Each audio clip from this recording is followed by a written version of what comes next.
Magandang umaga, good morning sa lahat. Yan tayo ay magwawalis-walis muna ng ating paligid at napakadamo na. Yan po ay tinabtaba ng aking mister kaninang maaga. Kaya tayo nagwalis-walis muna ng paligid. Yan napakalamok na. Ulan ng ulan. Kaya laging basa ang mga damo at lupa. Ayan, kaya sipag-sipag lang sa ating paligid guys. Kayo gawin nakawalis na ng paligid.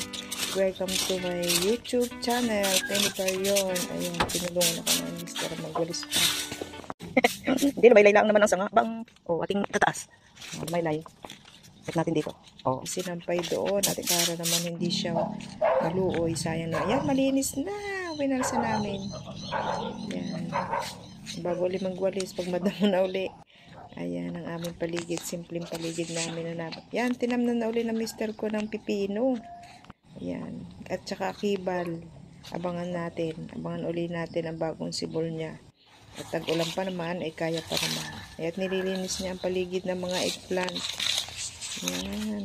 Kaganda ng aming mga eggplant din. Talaga naman. Dahil ito ay lawad sa init. Maganda po kasi mga halaman na naiinitan. Kaya maganda. Yan.